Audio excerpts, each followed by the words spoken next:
Quando historiadores descrevem Iowa em 1856, eles geralmente focam no que estava acontecendo acima do chão, a expansão para o oeste, novos assentamentos surgindo ao longo da fronteira e comunidades de pioneiros construindo suas primeiras estruturas permanentes. Mas a história de verdade, aquela que mal passou de uma única nota de jornal, aquela que até hoje permanece enterrada em notas de rodapé nos arquivos, começou abaixo da superfície. Tudo começou com uma ordem simples de construção. Os operários receberam instruções para escavar um porão para o novo prédio do governador Grimes, na esquina das ruas Main e Valley. O objetivo era direto: cavar a fundação, preparar o terreno e deixar o local pronto para a obra. Mas, no momento em que começaram a romper o solo de Iowa, algo inesperado aconteceu. Eles bateram em algo sólido que não deveria estar ali. Atravessaram uma camada que não tinha sido exposta em memória viva sob a terra das pradarias, e a uma profundidade que não fazia sentido para uma formação natural. As equipes encontraram uma câmara abobadada, com cerca de 3 metros por 3 metros. A construção era incomum, a finalidade ninguém sabia, e o que havia lá dentro não combinava com nada dos registros de assentamentos do território de Iowa. Aquilo não deveria existir ali. O jornal noticiou uma única vez, uma menção breve na imprensa local, objetiva, quase casual. Mas, nas semanas seguintes, algo estranho aconteceu. A história sumiu. Nenhuma matéria de acompanhamento, nenhum exame científico, nenhuma investigação oficial, só silêncio.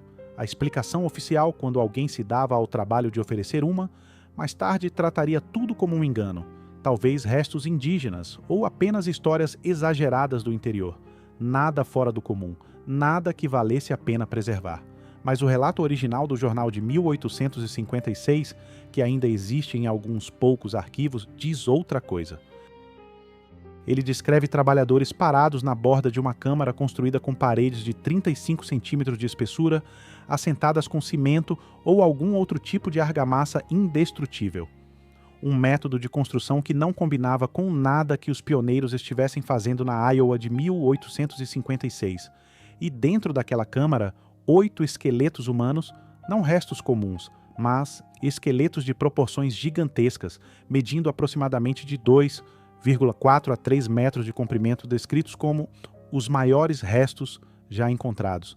E quanto mais você examina o que aconteceu depois, mais essa história deixa de parecer uma simples descoberta arqueológica e passa a soar como evidência que foi enterrada, escondida e deliberadamente esquecida.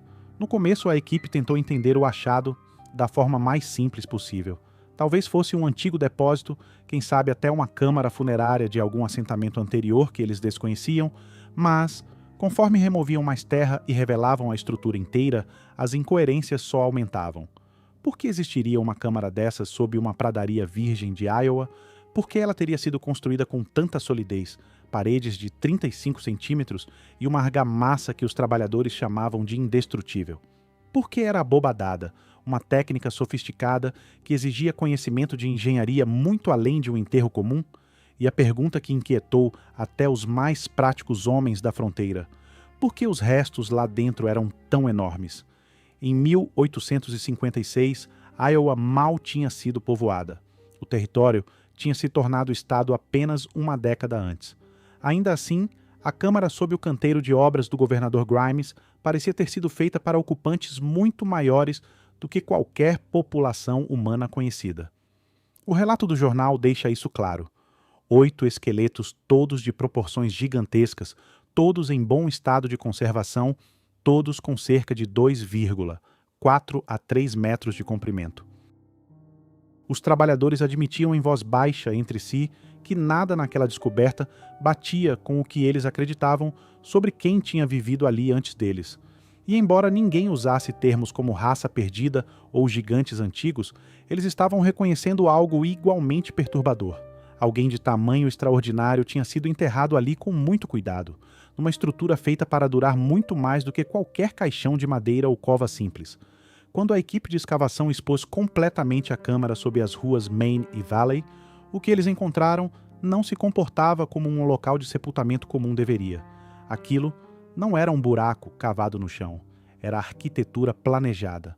A primeira anomalia era o próprio arco. A construção de um arco exige medição precisa, assentamento cuidadoso de pedra ou tijolo e compreensão de como o peso se distribui. Não é uma técnica que você usa para um enterro rápido.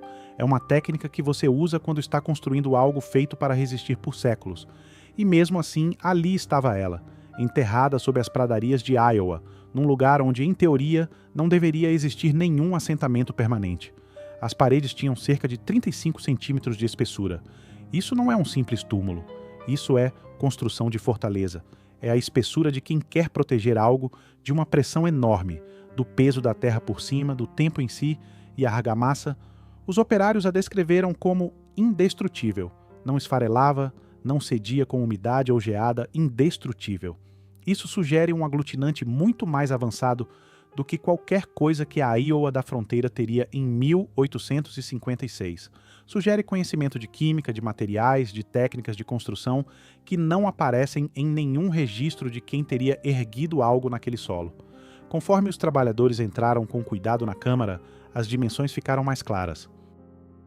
Cerca de 3 metros por 3 metros, com quase 2 metros de profundidade a partir da base do arco, grande o bastante para abrigar 8 esqueletos enormes, dispostos com cuidado, preservados de propósito. Aquilo não era uma vala comum por guerra ou doença, era uma câmara funerária deliberada, construída por gente que entendia de engenharia e que tinha um motivo para fazer algo permanente. E então veio a descoberta que até hoje ainda provoca debate: os próprios esqueletos. 8 indivíduos, todos de proporções gigantescas, medindo aproximadamente de 2,4 a 3 metros de comprimento. O relato do jornal não tenta transformar isso em espetáculo.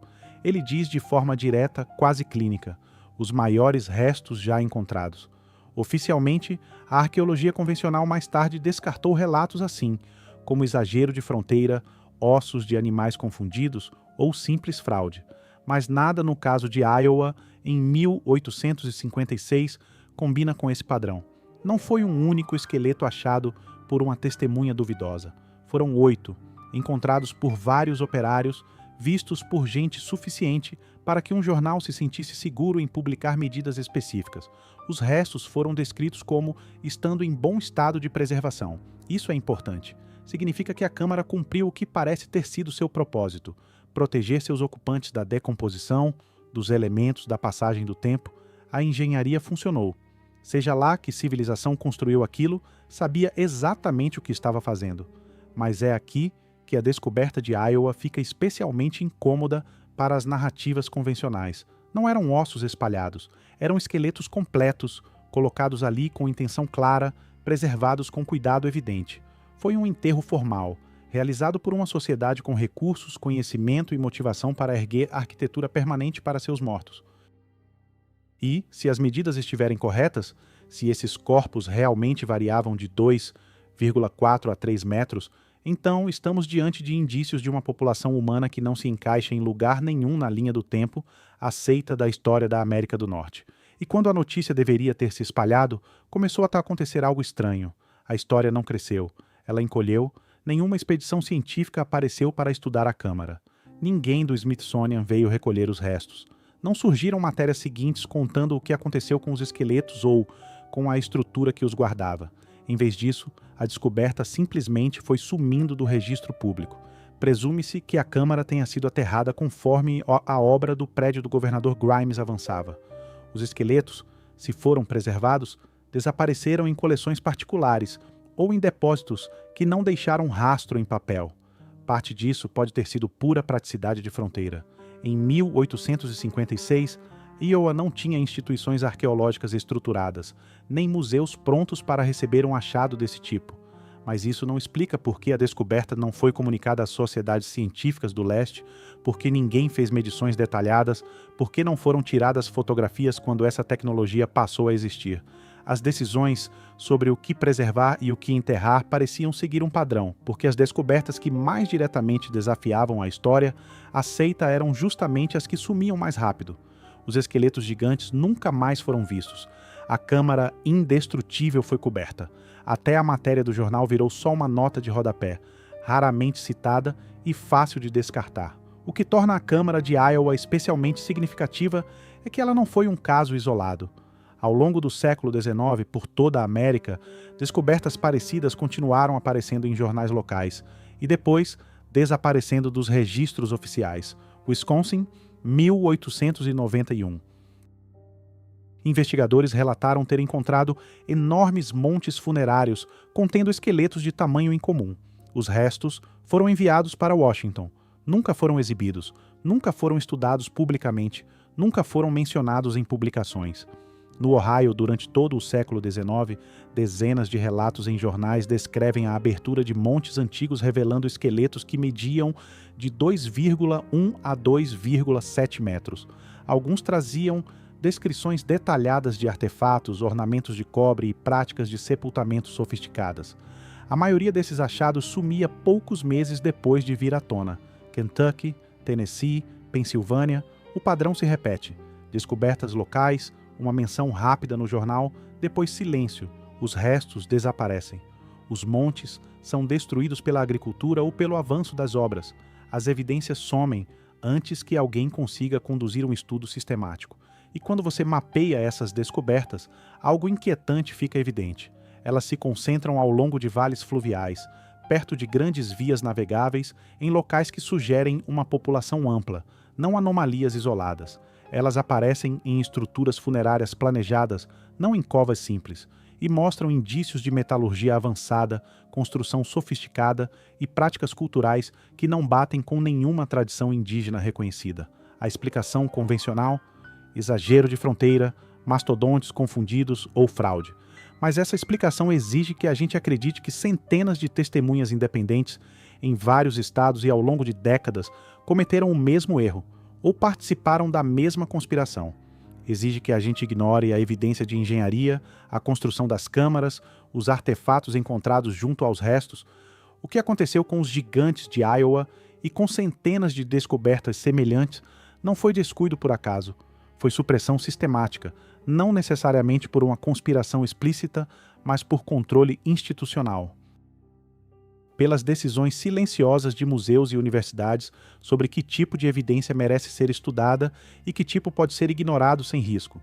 Quando as instituições estavam coletando artefatos no fim do século XIX e começo do século XX, elas já tinham uma narrativa pronta sobre a pré-história americana. Os povos indígenas teriam chegado relativamente recentemente pela ponte de terra de Bering.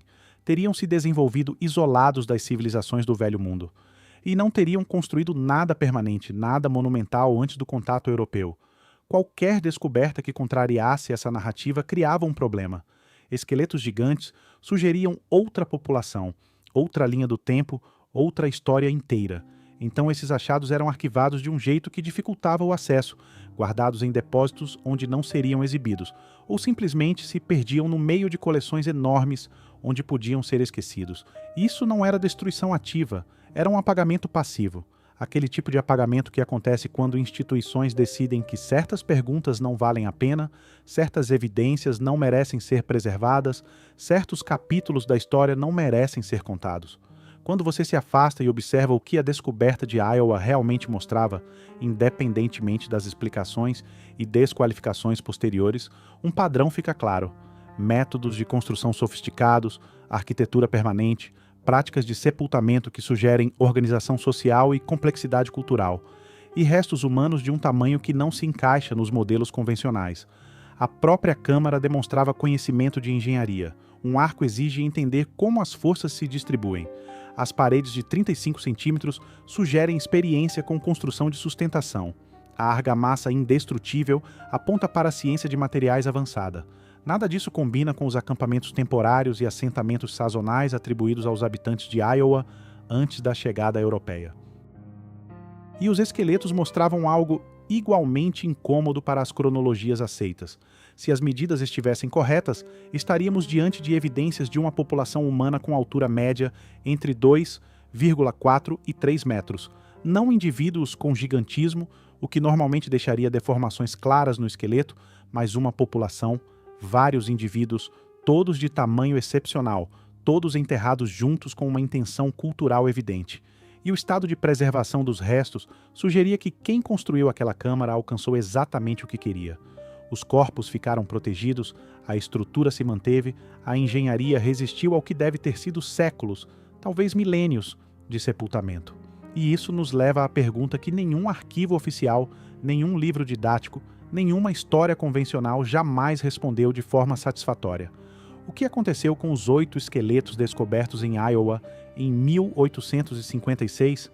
Eles foram reenterrados quando a obra continuou? Foram enviados para alguma coleção particular? Foram destruídos de propósito para eliminar uma evidência que não se encaixava na narrativa preferida? A gente não sabe, porque ninguém, em posição de autoridade institucional, escolheu criar um registro claro.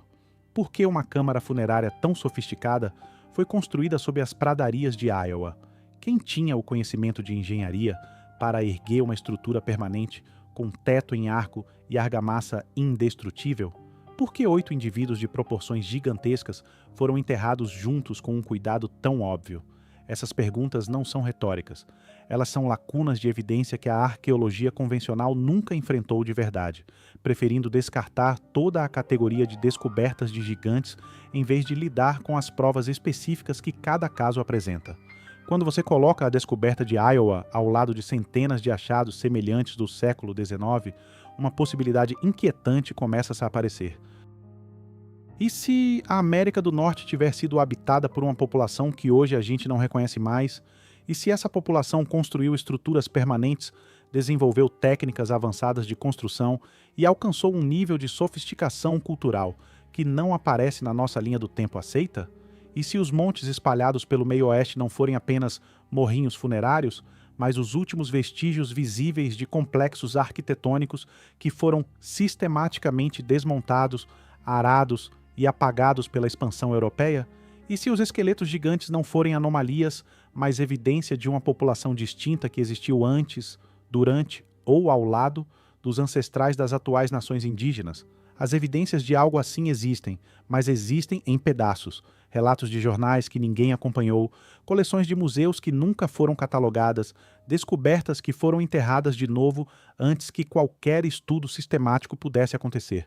Elas existem nos vazios, nos silêncios, nas perguntas que a arqueologia institucional escolheu não fazer. Os operários que encontraram a Câmara de Iowa em 1856 tinham uma escolha. Podiam ter interrompido a obra, chamado especialistas, preservado a estrutura e o conteúdo para um estudo cuidadoso. Em vez disso, ao que tudo indica, eles aterraram tudo, seguiram construindo e deixaram o achado virar folclore local. Não foi maldade, foi praticidade. O governador Grimes precisava do prédio. A economia da fronteira não permitia atrasos por arqueologia. E, em 1856, não havia estrutura nenhuma para compreender aquilo. Nem instituições prontas para preservar, nem uma narrativa capaz de absorver o que tinha sido encontrado. Mas o que é mais difícil de explicar é por que as gerações seguintes não voltaram para investigar, por que nenhuma equipe arqueológica no século XX escavou o local em busca de evidências remanescentes, por que a descoberta continuou sendo só uma nota de rodapé, em vez de virar um gatilho para perguntas mais profundas sobre a pré-história de Iowa. A resposta pode ser desconfortável, porque, se os gigantes de Iowa eram reais, se as medidas estavam certas, se a Câmara mostrava engenharia avançada, então a história aceita da pré-história norte-americana começa a desmoronar, e às vezes é mais fácil preservar uma narrativa simples do que reconhecer evidências que exigem reescrever completamente o que a gente acha que sabe sobre o passado. E isso nos leva à pergunta final desta investigação, uma pergunta que nenhum arquivo, nenhuma publicação oficial, nenhum historiador mainstream jamais respondeu por completo. Por que as descobertas de gigantes foram apagadas de forma tão sistemática da história? Porque, quando você se afasta e olha o quadro geral, o padrão fica impossível de ignorar. Os esqueletos enormes sumiram. As estruturas funerárias sofisticadas foram aterradas. Os relatos de jornal foram desqualificados. As evidências institucionais foram arquivadas de um jeito que as tornava inacessíveis. E até as fotografias, quando existiam, desapareceram de acervos, ou foram descartadas como fraude sem uma análise forense adequada. Quase como se a descoberta de 1856 e centenas de outras tivesse revelado por acidente um capítulo da história que não deveria vir à tona.